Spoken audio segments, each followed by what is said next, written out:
Good morning. I want you to know that this talk this morning is probably one of the hardest and yet one of the most important talks I'm ever going to share. The reason why that is it's on sex, and I'm not blushing.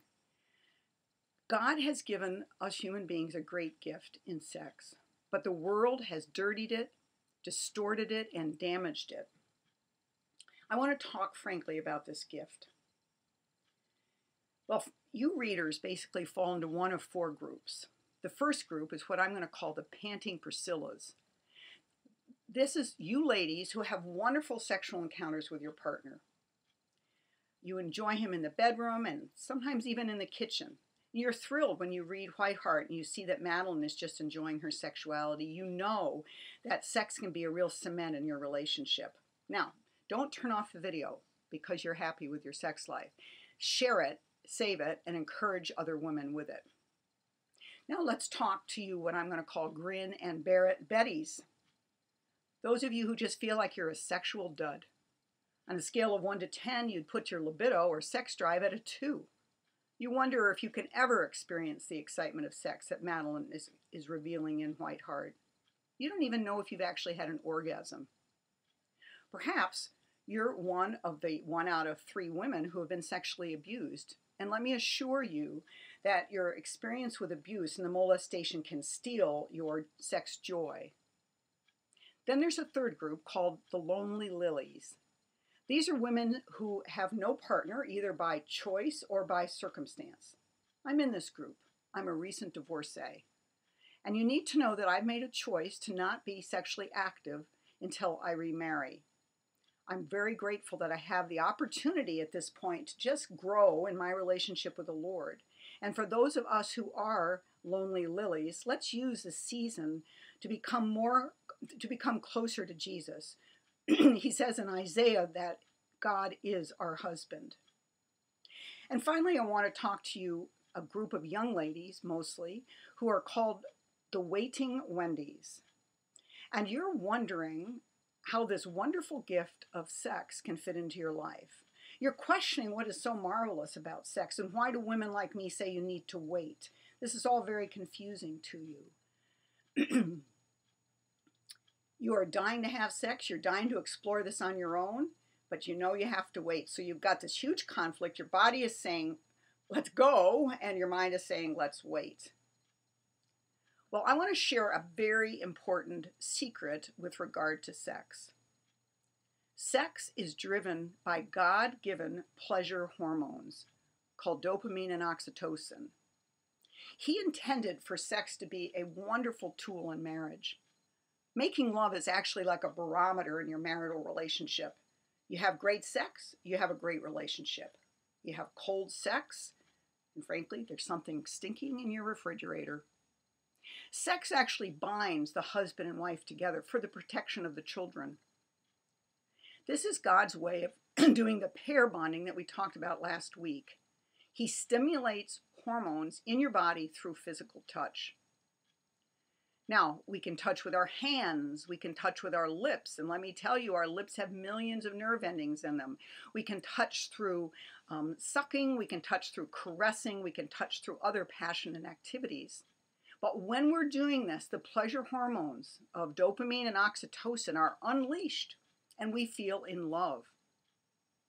Now, these love hormones are actually addictive. Haven't you ever been, quote, in love? And wouldn't you say that is a great high? Addiction can be really good in a committed relationship. It is actually the addiction that keeps the relationship together. But here's the problem. We girls can become addicted to a fellow and feel in love simply because we have created the love chemicals by touch. And the more we touch, the more we want to touch. And the more we touch, these pleasure hormones just blast through our body. And this presents a real problem because then he leaves us abruptly. And all of a sudden, the hurt is absolutely devastating, tremendously painful. Or perhaps you've chosen to leave him because he's not God's intended person for you. Either way, it is painful. And let me tell you that what you are just faced with is the fact that you are no longer able to get your addictive substance, which is the love hormone. And so you're going through a withdrawal from your addiction cold turkey. One of the other things to think about is that when these love hormones are rushing through your body, it's very hard to think straight. This is particularly true for the male. What I want you to know is when you may hear people talk about, well, the man was thinking with his other head. And this is really what we're referring to. Not being able to think straight creates some life-changing consequences. You might conceive a baby because you didn't use birth control. You might catch an STD because you didn't use a condom. And let me remind you that once you've done the deed with him, everybody that he has slept with, you have now slept with. You might also get into a date rape situation where your behavior gets out of control and he does not listen to you when you say stop. Or your soul is just smashed because you know that you have had intercourse with a person who is not God's choice for you. Now, this message was primarily for the waiting Wendy's. But let's talk a little bit about the grin and bear it Bettys. I want to assure you that this lack of libido is a chemical thing in many ways, and it could have been brought on by childbirth, by menopause, by illness, by emotional disturbance, and it can be repaired. For you lonely lilies, and for myself, we are just going to have to look for our dopamine rush somewhere outside of sex, such as exercise or creative outlets. Don't turn to food. It becomes a real problem with weight gain. And for those of you who enjoy sex, I just want to tell you, have at it. Be grateful for it. Now, one of the purposes of my writing White Heart was to open up discussions on sexuality. I believe in the Christian community, we do not talk about this subject. It becomes taboo, and yet is one of the greatest gifts that God has given us. So what I'd like to do is open up a discussion on this. I want you to know that you are not alone. You are not alone if you've been sexually abused.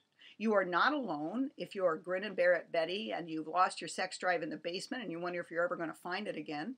You're not alone if you're a lonely lily and you're waiting for God's intended person for you. And you're not alone if you enjoy sex. Don't be embarrassed to talk about it. Be encouraging to other people. What I'd like to ask you readers to do is write into me. Let us become a community in which we can share our sorrows and our solutions with each other. We can always reference Madeline and Tonato. We can set up hypothetical situations. I would love to respond to your questions and see if we can sort out answers to your problems. And while we're doing that, ladies, just continue to enjoy the adventure of Madeline. See you next week.